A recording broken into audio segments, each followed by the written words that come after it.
যে ক্ষতি হয়েছে আমার, যেই ক্ষতি হয়েছে এটা পূরণ করা সম্ভব না। এখন আসলে কি চান আপনি সরকারের কাছে?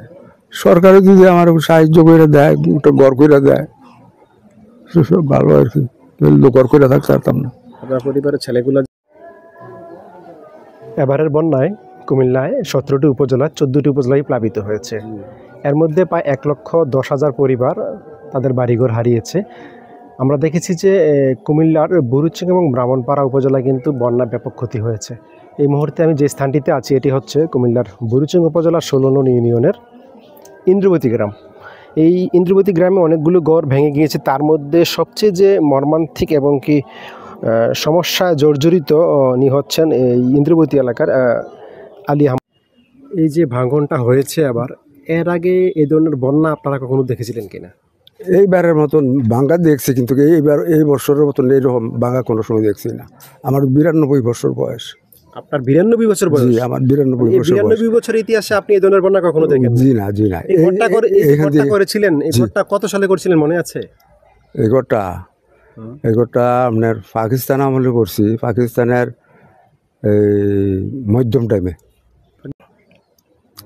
যে ক্ষতি হয়েছে আমার, যেই ক্ষতি হয়েছে এটা পূরণ করা সম্ভব না। এখন আসলে কি চান আপনি সরকারের কাছে? সরকারে যদি আমার সাহায্য করে দেয়, একটা ঘর করে দেয়, সেসব ভালো আর কি।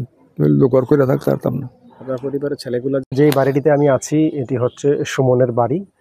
তার 5 জন পরিবার নিয়ে আসলে এই ঘরটিতে ছিল, কিন্তু ঠিক আমার হাত এই বরাবর কিন্তু বুরবুরিয়া গ্রাম। এই দিক দিয়ে ভাঙার পরে এদিক দিয়ে যেভাবে স্রোত গিয়েছিল ওনারা জানিয়েছেন। এটা আসলে আমরা ওনার কাছ থেকে শুনবো। আপনি একটু এদিকে আসেন। আপনি হচ্ছেন সুমনের ওয়াইফ নাকি? ওর নাম কি? আমার নাম আখি। আচ্ছা বলেন, ওই দিন কি দেখেছিলেন আপনি? এদিকে আমরা দেখছি, আমরা অনেক বাচ্চা কাচ্চা লইয়া বাবুরে নিয়ে, আমার শাশুড়ি নিয়ে 4-5 জন আপনার মতন ভাইয়েরা নিয়ে বার করছে। সে আমার বাচ্চা লই আমরা ঘর চাই, কি খাবার জন্য মরি না। আমার বাচ্চা কাচ্চা লই আমি সুন্দরই পরিবারে আমরা সংসার চলবো, এই জন্য চাই ভাই আপনারা কাছে অনুরোধ করি আমরা একটা ঘর চাই। আচ্ছা ঠিক আছে, আপনারা একটা ঘর চাচ্ছেন সরকার, এই জন্য যারা ঘর দিতে চায় তাদের কাছে আপনারা ঘর চাচ্ছেন। এই যে বলছি প্রায় 12টার দিকে। 12টার দিকে? পানি তো 11টার দিকে বাংলাটা পড়ছে তো। 12টার দিকে ভেঙে 12টার দিকে ভেঙে গেছে।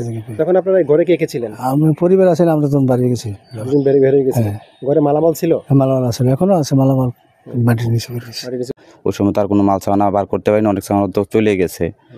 আর আমি বাড়িতে ছিলাম, আমার আব্বা আমার বোনের বাড়িতে দিয়ে আসছিলাম, ওই জায়গায় ছিল 2 দিন হচ্ছে আর কি আমার আব্বা আসছে। এই পরিস্থিতিতে আছে আর কি। পরিস্থিতিটা সৃষ্টি হয়েছে, এটা কি আপনারা নিজস্ব অর্থায়নে মেরামত করতে পারবেন? নিজস্ব অর্থায়ন বলতে আমি যে টাকা পাই ওই টাকা আমার মনে হয় না আমি আগামী 2 বছরে আমার ঘর করা সম্ভব হবে, কারণ নিজের ফ্যামিলি সবাই নিয়ে থাকা এই 2 বছর আমি পারবো না এই ঘর উঠাইতে। আমি একটা প্রাইভেট কোম্পানিতে চাকরি। অনেকটা কমে গিয়েছে। এই মুহূর্তে আসলে আপনাদের এই এলাকার জন্য কি ধরনের সহযোগিতা প্রয়োজন? এই এলাকার সহযোগিতা সমস্যা, যাদের ঘর ভাঙছে তাদেরকে আর্থিক সহযোগিতা, এবং যদি সরকার তাদেরকে আর্থিক বা ঘর উঠানো দেওয়া হয় সবচেয়ে সুবিধা হবে আর কি। এটা আমরা সরকারের কাছে চাই আর কি।